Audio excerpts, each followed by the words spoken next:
ಆತ್ಮೀಯರೇ, ನಿಮ್ಮ ಯೂಟ್ಯೂಬ್ ಚಾನಲ್ಗೆ ಸ್ವಾಗತ ಸುಸ್ವಾಗತ. ನಾವು ಇವತ್ತು ಹಾರುವ ಕಾರಾಯಿತು, ಹಾರುವ ಬೈಕ್ ಬಂತು, ಅದರ ಬಗ್ಗೆ ತಿಳಿದುಕೊಳ್ಳೋಣ. ಮನುಷ್ಯನ ಮೆದುಳಿಗೆ ನಿಲುಕದ ಸಂಗತಿಗಳೇ ಇಲ್ಲ ಎನ್ನಬಹುದು. ಅದರ ಕನಸು ಕಲ್ಪನೆಗಳಿಗೆ ಮಿತಿಯೇ ಇಲ್ಲ. ಗಗನಕ್ಕೆ ವಿಮಾನ, ಹೆಲಿಕಾಪ್ಟರ್ ಬಂದು ಹಲವಾರು ವರ್ಷಗಳೇ ಕಳೆದವು. ರಸ್ತೆಯಲ್ಲಿ ಓಡುವ ಕಾರುಗಳು ಆಕಾಶಕ್ಕೆ ಹಾರುವಂತಾಯಿತು. ಆದರೂ ಮನಸ್ಸಿನ ಅನ್ವೇಷಕ ಬುದ್ಧಿಗೆ ಸಮಾಧಾನ ಆಗುತ್ತಲೇ ಇಲ್ಲ. ಅಸಾಧ್ಯವಾದುದರೊಳಗೆ ಮೆದುಳು ಸದಾ ತುಡಿಯುತ್ತಲೇ ಇರುತ್ತದೆ. ಇಂಥ ಅನ್ವೇಷಕ ಬುದ್ಧಿಗೆ ಈಗ ಮತ್ತೊಂದು ಸಂಗತಿ ಹೊಳೆದಿದೆ. ರಸ್ತೆಯಲ್ಲಿ ಓಡುವ ಬೈಕ್ಗಳಿಗೆ ಹಕ್ಕಿಯಂತೆ ರೆಕ್ಕೆ ಕಟ್ಟಲು ಸಂಶೋಧಕರು ಮುಂದಾಗಿದ್ದಾರೆ. ಈ ನಿಟ್ಟಿನಲ್ಲಿ ಅವರು ಈಗಾಗಲೇ ಮಹತ್ವದ ಹೆಜ್ಜೆ ಇಟ್ಟಿದ್ದಾರೆ. ಈ ನಿಟ್ಟಿನಲ್ಲಿ ನಡೆಯುತ್ತಿರುವ ಕೆಲವು ಪ್ರಯೋಗಗಳು ಯಶಸ್ವಿಯಾದರೆ ಈ ವರ್ಷದೊಳಗೆ ಹಾರುವ ಬೈಕ್ ರಸ್ತೆ ಬಿಟ್ಟು ಗಗನಕ್ಕೆ ಟೇಕಪ್ ಆಗಲಿದೆ. ಒಂದು ಚಕ್ರದ ಮೇಲೆ ಬೈಕ್ ಓಡಿಸುವ ವಿಲ್ಲಿಂಗ್ ಪ್ರಿಯರಿಗೆ ಈ ಅನ್ವೇಷಣೆ ಆಪ್ತವಾಗಬಹುದು. ಜನದಟ್ಟಣೆಯ ನಗರಗಳ ಟ್ರಾಫಿಕ್ ಜಾಮ್ನಿಂದ ಬೇಸತ್ತ ದ್ವಿಚಕ್ರ ವಾಹನ ಸವಾರರಿಗೆ ಆಕಾಶವೇ ಕೈಗುಟುಕಿದ ಸಂತಸ ತರಬಹುದು. ರಸ್ತೆಯಲ್ಲಿ ಓಡುತ್ತಲೇ 3ರಿಂದ 5 ನಿಮಿಷಗಳವರೆಗೆ ಮೇಲಕ್ಕೆ ಹಾರುವ ಈ ಬೈಕ್ ನೋಡೋಕೆ ಅಲ್ಟ್ರಾಲೈಟ್ ಮಸ್ಕಿಟೋ ಹೆಲಿಕಾಪ್ಟರ್ ರೀತಿ ಕಾಣುತ್ತದೆ.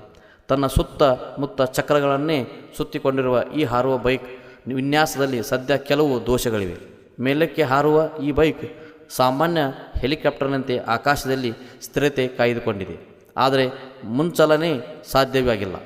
ಮುಂಚಲನೆಯಲ್ಲಿ ಹಾರುವ ಬೈಕ್ ನಿಯಂತ್ರಣ ಸ್ವಲ್ಪ ಕಷ್ಟವಾಗುತ್ತಿದೆ. ಟೇಕಾಫ್ ಆದ ಸ್ಥಳದಿಂದ ನಿಗದಿತ ಸ್ಥಳಕ್ಕೆ ಸಾಗಬೇಕಾದರೆ ಚಾಲಕನ ನಿಯಂತ್ರಣ ಅದರ ಮೇಲಿರಬೇಕು. ಇಂಥ ನಿಯಂತ್ರಣ ಇನ್ನಷ್ಟೇ ಸಾಧ್ಯವಾಗಬೇಕಾಗಿದೆ.